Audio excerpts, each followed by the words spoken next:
Hello everyone, welcome to the another video. আমাদের আজকের ভিডিওর বিষয়বস্তু হচ্ছে প্রোডাক্টের শ্যাডো দেয়া। অনেকেই জানতে চেয়েছেন কিভাবে আমরা জুয়েলারির শ্যাডো দিতে পারি, মোস্টলি রিং। তো আমি রিংয়ের একটা রিয়েলিস্টিক শ্যাডো দিয়ে দেখাবো 1 মিনিটের মধ্যে। চলুন ভিডিওটি দেখি।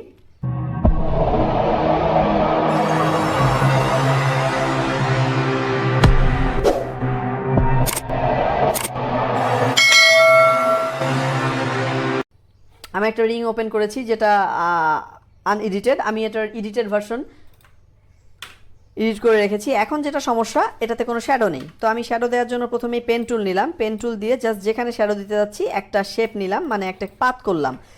সেটা একটা কার্ভ শেপে আসলো এবং মাঝখানের যে অংশটা কাটবে সেটা অবশ্যই যেন আমার রিংয়ের বটমটা টাচ করে। তো এরপরে আমি একটা নতুন লেয়ার নিলাম আমার রিং লেয়ারটার নিচে।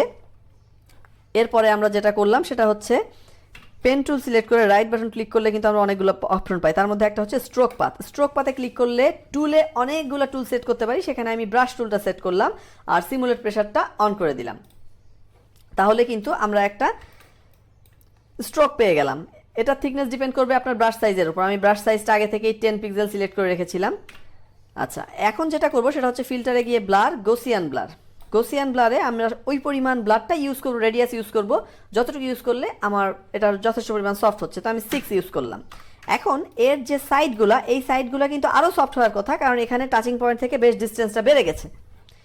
তো আমি এখানে ফেদার দিলাম, প্রথমেই 15 ফেদার দিলাম। দেন আমি ব্লারে গিয়ে গসিয়ান ব্লারটা ইউজ করলাম। ফেদারটা অবশ্যই আপনার প্রয়োজন মতো দেবেন। আর রেডিয়াসটা কি পরিমাণ দিলে সেটা যথেষ্ট পরিমাণ সফট হচ্ছে বলে আপনার মনে হয়? আমার মনে হচ্ছে এখানে যদি আমরা ম্যাক্সিমাম 10 ইউজ করি, এটা যথেষ্ট সফট হয়ে গেছে এখন।